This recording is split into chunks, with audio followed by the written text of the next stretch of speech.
안녕하세요.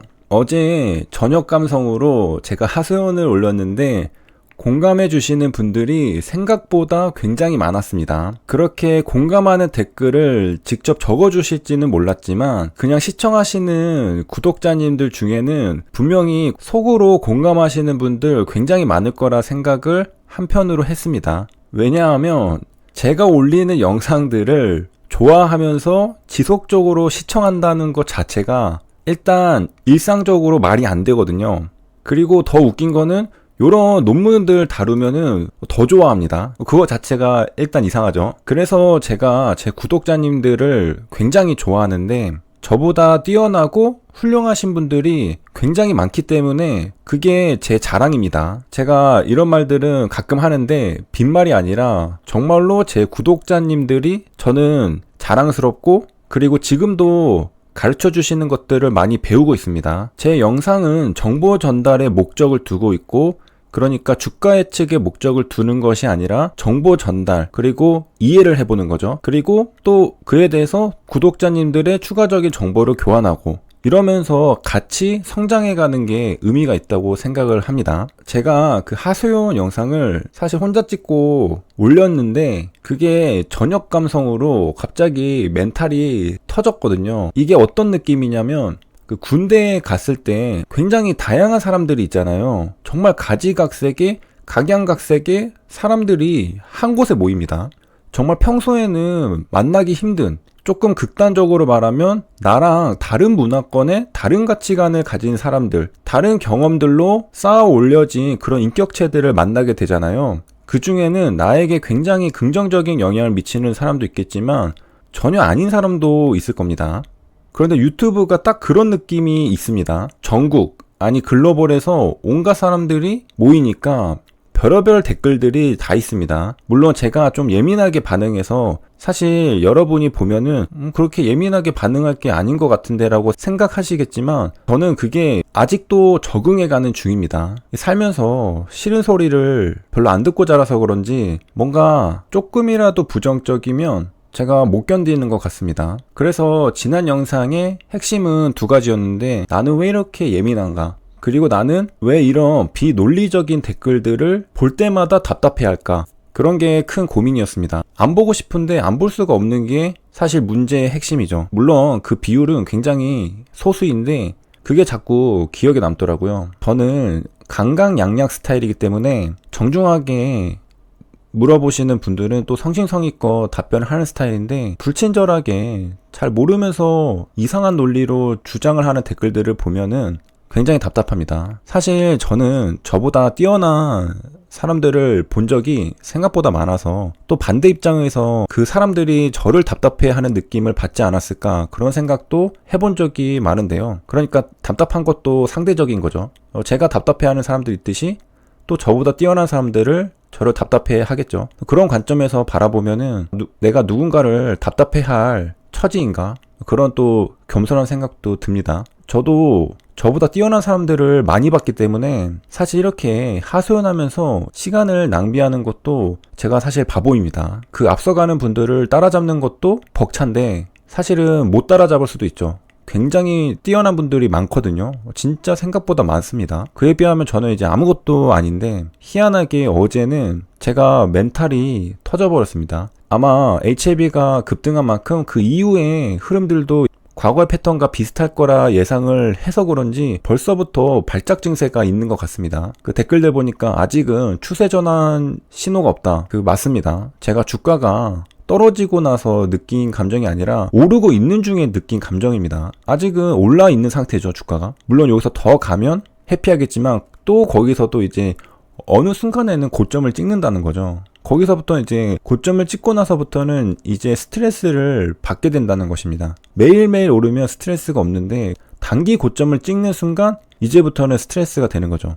옛날에는 몰랐기 때문에 전혀 신경을 안 썼는데 이제는 그 고점에서 누군가는 물릴 거란 말이죠. 그때부터는 이제 힘든 고난의 시기가 오는 거죠. 어쩔 수 없는 숙명이죠. 그래서 저는 저를 위해서라도 시청자님들을 위해서라도 고점에서 물리는 일이 최소한으로 적었으면 좋겠습니다. 하지만 고점이 어딘지를 아무도 모른다는 것이 문제죠. 고점인 거 알면 아무도 안 물리겠죠. 그걸 모르니까 문제인 것입니다. 그리고 제가 멘탈이 터질 것 같은 그런 날에는 최근에도 운동을 하냐고 체크해 주시는 분들이 계시거든요. 굉장히 현명하게 저를 올바른 방향으로 이끌어 주시는 분들인데 굉장히 감사한 인사를 드립니다. 생각해보니까 운동을 안 해서 그런 것 같아요. 어느 순간부턴가 스무스하게 까먹어 버렸습니다. 그래서 이번 시간에는 FDA 승인을 받았던 티센트릭 아바스틴 조합의 논문을 보도록 하겠습니다. 제가 자초지종을 설명하다 보니 조금 시간이 끌렸는데요. 그래도 한번 이렇게 표출하고 나니 목표의식이 명확하게 생기는 것 같습니다. 우리가 여기에서 봐야 될 것은 FDA로부터 허가를 받은 신약의 논문은 어떻게 나올까입니다. 우리가 이런 데이터를 알고 있으면 이후에 항서제약에서 나오는 임상 논문을 봤을 때 비교해보면서 대략적인 감을 잡을 수 있겠죠. 참고로 제가 HAB라고 안 하고 항서제약으로 말한 이유는 클리니컬 트라이얼스에 보면 스폰서가 헝루이입니다. 그리고 티센트릭 아바스틴의 경우에는 스폰서가 로슈입니다. 그래서 1대1 대응으로 깔끔하게 비교하기 위해서 제가 이 스폰서 이름도 맞춰서 일부러 이렇게 부른 겁니다. 이런 것들은 제가 영상에서 자세하게 배경 설명은 안 하는데 그래도 꼼꼼하게 제가 왜 그런 단어들을 선택했는지에 대해서도 제가 귀찮지 않다면 상세하게 설명을 드리겠습니다. 자, 그래서 우리가 비교해보는 것은 로시와 항서제약의 임상시험 논문이다. 항서제약의 임상시험 논문은 이제 곧 나올 테고 에스모에서 아마 발표될 걸로 보이죠. 전체 데이터가 말이죠. 그리고 2020년 5월 14일에는 로슈의 임상시험 논문이 세계적으로 저명한 학술지에 실렸습니다. 자, 그래서 우리가 가장 베스트하게 나온 임상시험 논문은 어떤 형태일까? 어떤 내용들, 어떤 문장이 들어가 있을까? 이런 것들을 살펴보겠습니다. 먼저 앱스트랙을 보면 백그라운드와 메서드 그리고 리설트까지 있습니다. 여기서부터가 우리가 조금 봐야 될 부분들이죠. 여기 보면 336명 대 165명입니다. 여기 보면 실험군이 2, 대조군이 1입니다. 그러니까 2대1 레이시오로 임상시험을 한 걸 알 수 있고요. 이런 거는 임상시험 디자인이니까 결과가 어떻게 쓰여 있을까? 그런 것들이 좀 궁금하죠. 여기 보면 해저드 레이시오라 요거는 OS, 요거는 PFS죠. 이런 것들이 적혀 있습니다. 그런데 우리가 여기서 이 숫자만 보는 게 아니라 그 옆에 괄호치고 뭐가 또 적혀 있잖아요. 알아들을 수 없는 것들이 적혀 있습니다. 우리가 P-밸류는 많이 봤기 때문에 또 친숙하긴 하죠. 임상시험 논문을 보면 이 OS, PFS 등 결과 지표들을 제시를 해줍니다. 그런데 머리가 아프게도 그 옆에 또 뭔가가 있다는 거죠. 괄호치고 P-밸류라던가 컨피던스 인터벌이라던가 이런 것들을 제시해 줍니다. 이거 왜 그럴까요? 앱스트랙에는 요약된 것들을 적어주는 거잖아요. 근데 이런 것들은 생략하지 않고 적어줬습니다. 그 말은 굉장히 필수적인 거라는 겁니다. 여기서부터는 이제 통계로 깊게 들어가는 건데요. 사실 통계를 모르면 거의 장님입니다. 하지만 괜찮습니다. 나만 그런 건 아니거든요. 마이크로소프트에서도 여전히 통계를 사용하지 않고 숫자만 세고 있는 사람들이 있거든요. 이런 사람들은 education, 교육이 필요하다고 합니다. 그러니까 어떤 아이디어를 테스트하는데 통계적 검정 이런 것들 안 하고 단순히 숫자만 세고 있는 사람들은 일단 뭔가 하자가 있는 사람들인데 요 사람들은 still find라고 하죠. 여전히 마이크로소프트 내에서도 발견된다는 겁니다. 이 페이퍼가 나온 게 2009년이니까 지금은 좀 많이 줄었겠죠. 저 당시에는 마이크로소프트도 요 실험 통계에 대한 그런 이론, 개념들을 전파하던 중이었습니다. 그러니까 모르고 있는 사람들이 많았겠죠. 지금은 꽤 많이 줄었을 테고요. 통계는 필수입니다. 그러니까 단순히 숫자만 세서는 부족하다는 겁니다. 마이크로소프트도 그걸 인지하고 있고 로슈도 당연히 인지하고 있고 FDA도 당연히 인지하고 있습니다. 게다가 신약 개발 임상시험은 가장 엄밀한 실험이기 때문에 왜냐하면 사람의 생명을 다루죠. 그렇기 때문에 일반 사기업인 마이크로소프트처럼 그런 간단한 실수들은 용납하지 않습니다. 그렇기 때문에 반드시 카운트하는 것뿐만 아니라 옆에 통계 지표들을 적어주게 되어 있습니다. 이게 없으면 안 되죠. 여기 보면은 PFS가 6.8개월 대 4.3개월이 나왔습니다. 2개월 정도 증가했네요. 2.5개월 증가했습니다. 잠깐 예시를 한번 들어보면 요 마이크로소프트에서 이 카운트만 컴페어링 하는 사람은 어떻게 말했을까요? 분명히 이렇게 말했을 겁니다. 플라시보가 4.3개월이고 인터벤션 그룹이 6.8이니까 이건 약의 효과가 있습니다. 이렇게만 분석하고 아마 상사에게 보고를 했을 겁니다. 그러면 바로 서류 날라가며 빠꾸 먹었겠죠. 왜 그러느냐? 한마디로 이거를 믿을 수 있겠냐는 겁니다. 지금 여기 있는 6.8개월, 4.3개월은 모집단의 결과가 아닙니다. 표본 집단의 결과죠. 이 표본 집단에서 추론된 숫자인데 요게 과연 전체 모집단을 대표할 수 있겠냐는 거죠. 전체 모집단도 이럴 것이라고 확신할 수 있냐는 거죠. 그래서 범위를 정해줍니다. 5.7에서 8.3 그리고 플라시보도 마찬가지로 범위를 정해줍니다. 4.0에서 5.6 그러니까 모집단의 참값이 요 사이에는 어딘가에는 있을 거라는 겁니다. 6.8개월이 모집단의 참값이 아니라 모집단의 참값은 요 사이에 어딘가에 존재할 거라는 겁니다. 그러니까 정확하게 비교를 하려면 요 6.8개월이랑 4.3개월을 비교하는 게 아니라 요 구간을 비교를 해야 되는 거죠. 만약에 요 구간이 겹치면 어떻게 될까요? 모집단의 참값이 겹칠 수 있다는 겁니다. 그러면 단적인 예로 얘가 6.9개월, 얘가 6.7개월 그러면 플라시보가 더 높을 수도 있는 거거든요. 그렇기 때문에 우리가 구간을 정해서 그 구간 안에 참값이 존재할 텐데 그게 겹치면 안 된다는 겁니다. 그래야 차이가 있다고 우리가 결론 내릴 수 있는 거죠. 단순히 숫자 하나를 세는 게 아니라 그 구간으로 비교를 하는 겁니다. 그래야 우리가 조금 더 신뢰할 수 있겠죠. 만약에 이 숫자 하나로만 비교했다면요. 임상시험 몇 번 돌리면 아마 한 번은 요거 높게 나왔을 겁니다. 진짜 쓸모없는 약이라도 말이죠. 그러니까 한마디로 요게 겹치면 안 된다는 겁니다. 마찬가지로 얘는 퍼센트인데 여기가 100% 넘으면 안 되고요. 얘도 마찬가지로 얘는 0. 몇인데 얘도 100% 1을 넘으면 안 되겠죠. 겹치면 안 되는 겁니다. 자, 그래서 이게 왜 중요한지를 한번 살펴봤는데 요거는 성공한 임상시험이죠. FDA로부터 승인을 받은 결과입니다. 자, 거기에서 이제 어떤 특징들이 있는지 보면은 기본적으로 신뢰 구간이 겹치지가 않습니다. 일단 실험군에서 더 지표가 잘 나오는 것은 물론 이런 것들도 겹치지가 않죠. P밸류도 낮게 나오고 P밸류는 0.001보다 작게 나왔습니다. 그리고 사실 우리가 이런 거 공부했지만은 크게 걱정하지 않아도 되는 거는 HLB에서 발표가 나오기를 통계적 유의성을 확보했다고 했잖아요. 그렇기 때문에 모두 통계적 유의성을 확보한 그런 데이터로 나올 겁니다. 이런 게 겹칠 리는 없다는 거죠.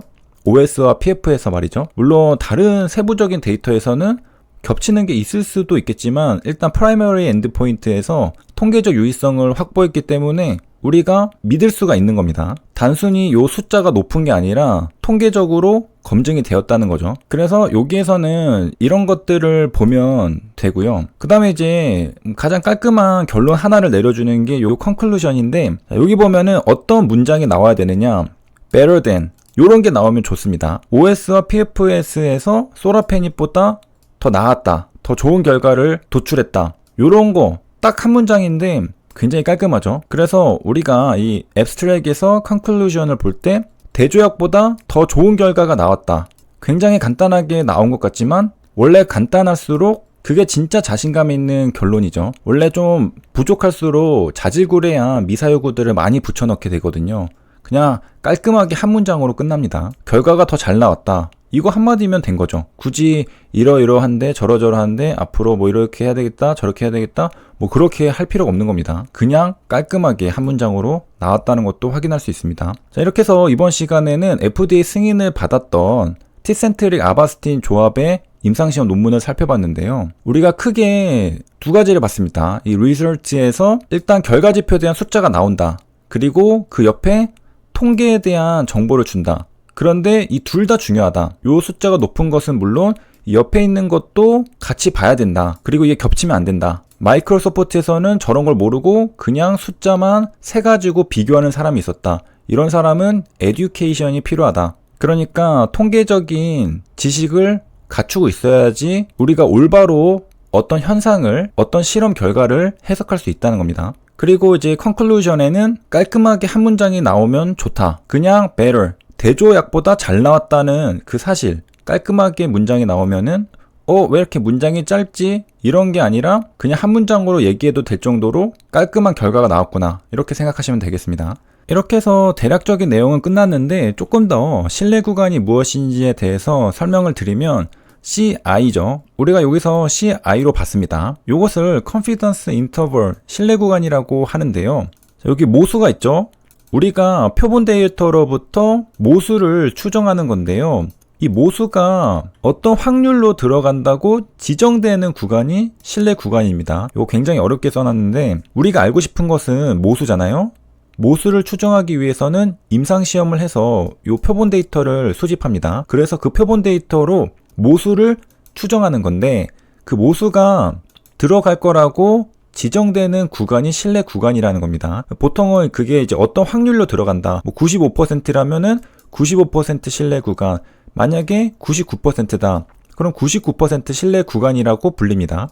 여기 보면은 95% 신뢰 구간이라는 걸 알 수 있죠. 그러니까 우리가 모수를 추정하는 건데 그 모수가 요 구간 안에 들어간다는 거죠. 그리고 어떤 확률로 들어간다고 지정되는 거니까 100% 반드시 들어가는 건 아닙니다. 그러니까 어떤 임상시험도 반드시 100% 확신하고 허가를 내주는 게 아닙니다. 어느 정도의 틀릴 가능성은 전부 다 내포하고 있죠. 모든 실험이 다 어느 정도 틀릴 가능성은 내포하고 있습니다. 하지만 그런 틀릴 가능성을 최소화하는, 우리 모두가 납득할 수 있는 어느 지점에서 합의를 한 거죠. 그래서 이 논문에서는 이제 95% 신뢰 구간으로 정하고 그 안에 이제 참값이 들어갈 거라고 추정을 한 거죠. 하나 더 보면요. 이 population이라고 하는데 이거 전집이라고 적혀 있는데요.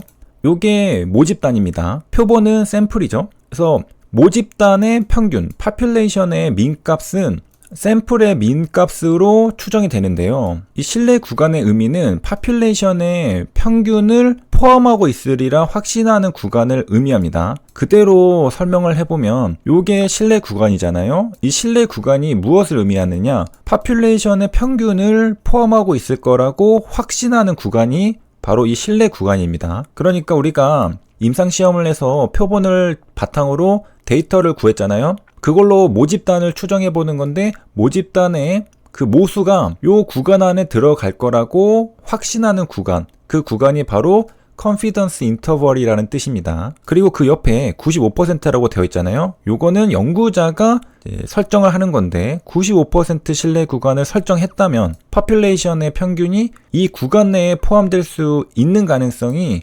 95% 정도임을 의미합니다. 그러니까 95% 정도라면 그래도 어느 정도 우리가 인정해 줄 수 있잖아요. 100%는 아니지만 95%는 그래도 꽤 높은 숫자죠. 그리고 이 신뢰 구간의 범위가 있잖아요. 여기 5.7, 8.3.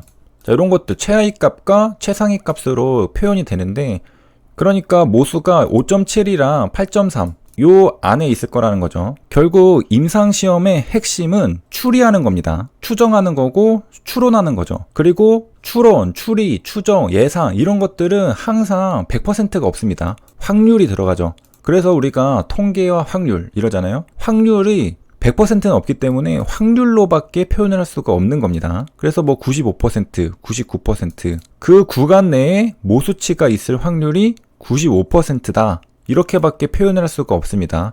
왜냐? 추리하는 거니까. 틀릴 수가 있잖아요. 자, 그리고 95% 신뢰 구간은 여기 1.96, 99%는 여기 2.58. 세 줄 요약입니다. 이번 시간에는 FDA 승인을 받은 신약의 임상시험 논문에는 어떤 내용이 담겨 있을까 한번 살펴봤는데요.